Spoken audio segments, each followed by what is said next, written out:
Jadi ketika banyak orang yang bertanya-tanya, kok jualnya sepi ya, kok belum laku ya? Pertanyaannya, Anda bisa buat konten atau tidak? Apakah konten Anda mampu membangun interest dan menimbulkan demand?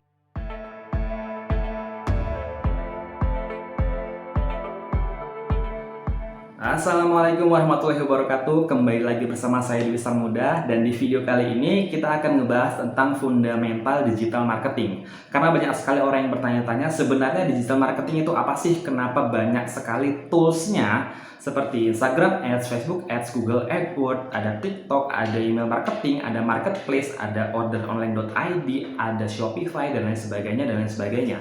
Sebenarnya yang namanya digital marketing itu adalah sesuai dengan namanya, marketing. Tujuan utamanya adalah creating interest and demand. Hanya saja digitalnya itu adalah kita menggunakan media atau tools apa saja yang terhubung dengan internet untuk mencapai tujuan tersebut, creating interest and demand. Jadi misalkan kita langsung aja ya, di video kali ini kita hanya mau mensimplify aja, menyederhanakan step by step digital marketing. Yang pertama, kita butuh yang namanya traffic. Udah pasti dalam kita berbisnis, berjualan, kita butuh orang itu datang dulu gitu ya. Kita butuh namanya traffic. Nah, traffic itu ada dua. Yang pertama gratis, yang kedua berbayar. Kalau gratis yang organik, kita bisa gunakan social media, kita posting tiap hari rutin dan engagementnya naik, kita bisa mengumpulkan banyak orang dengan cara seperti itu. Namun kelemahannya adalah prosesnya agak lama. Atau kita bisa mengedukasi pelanggan dengan nulis blog, kita belajar SEO, sama aja sih prosesnya, kita butuh waktu. Nah, kalau yang berbayar, memang ini kita bisa mendatangkan banyak orang dengan waktu singkat, tapi ini berbiaya. Nah, di sini kita menggunakan tools yang namanya ada Facebook Ads, ada Instagram Ads, TikTok Ads, Google AdWords, dan lain sebagainya. Tergantung dengan media apa, dengan cara apa kita bisa mendatangkan pelanggan, gitu ya. Untuk yang namanya kita running bisnis, ini tentunya kita kan butuh yang cepat dulu ya. Jadi untuk di awal kita ada baiknya menggunakan tools yang berbayar dulu. Namun yang organik juga jangan dilupakan, tetap harus dibangun.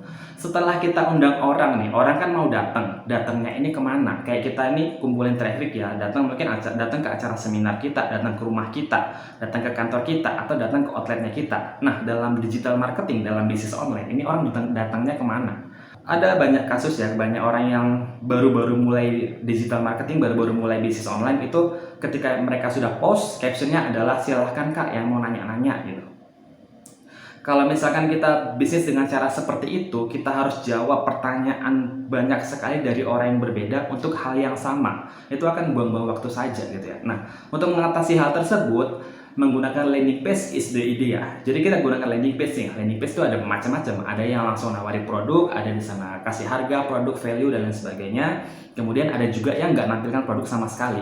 Sama-sama tujuannya adalah untuk jualan, tapi ada banyak orang yang membangun database pelanggannya terlebih dahulu.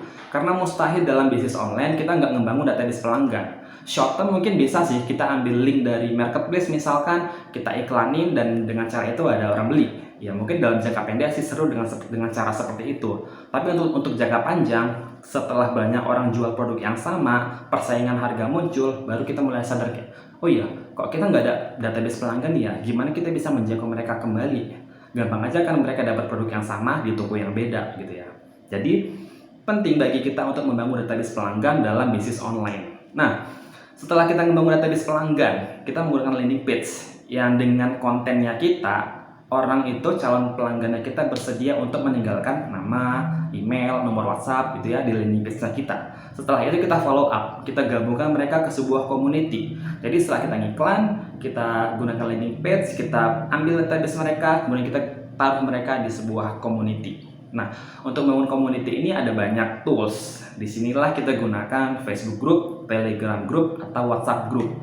Namun untuk WhatsApp group saya kira itu nggak sustainable ya, karena WhatsApp group kan membernya maksimal cuma 200-300 peserta. Kalau kita bicara bisnis online yang omset 10-20 juta per bulan, mungkin bisa. Tapi kalau kita mau bicara ratusan juta dan jangka panjang, WhatsApp is not sustainable. Karena bisa aja sih orang yang saya punya kontak WhatsApp itu ada 2000. Gimana caranya jualan ya tinggal broadcast aja. Tapi setelah dia broadcast dia di-ban. Ganti nomor, broadcast lagi, di-ban lagi gitu ya. Siapa yang mau kan bisnis dengan cara kucing-kucingan seperti itu dengan algoritma WhatsApp? Jadi itu nggak sustainable. Nah, untuk itu kita lebih baik menggunakan Facebook group atau Telegram group. Ketika kita udah memiliki database pelanggan, kita bisa gunakan yang namanya email marketing untuk mengedukasi mereka. Karena dalam bisnis online kita nggak bisa ngejual semua produk ke semua orang. Jadi ada beberapa produk ya yang marketnya itu nggak perlu diedukasi, seperti casing handphone misalkan. Ketika orang lihat produknya itu unik, lucu, warnanya bagus, ya mereka bisa aja langsung beli. Jadi yang pertama kita udah kumpulin traffic, kita udah kumpulkan database pelanggan, kemudian kita edukasi. Setelah itu baru di sini terjadi yang namanya transaksi. Nah, dalam bisnis online transaksi itu tahapan terakhir. Jadi dalam transaksi ini kita bisa menggunakan yang namanya marketplace, atau kita bisa gunakan orderonline.id, bisa gunakan Shopify gitu ya.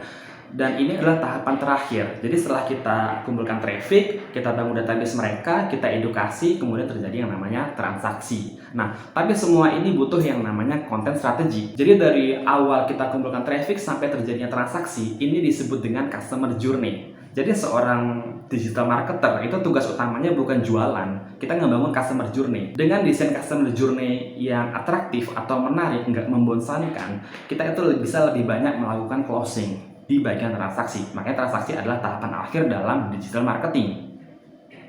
Nah, jadi dalam traffic kita mengumpulkan traffic, kita masang iklan, itu kontennya apa, kita post di sosial media itu kontennya apa, kemudian landing page kita kontennya apa, kita edukasi market itu kontennya apa, setelah transaksi juga kontennya apa. Jadi yang namanya digital marketing is all about content. Jadi ketika banyak orang yang bertanya-tanya, kok jualnya sepi ya, kok belum laku ya, pertanyaannya Anda bisa buat konten atau tidak? Apakah konten Anda mampu membangun interest dan menimbulkan demand?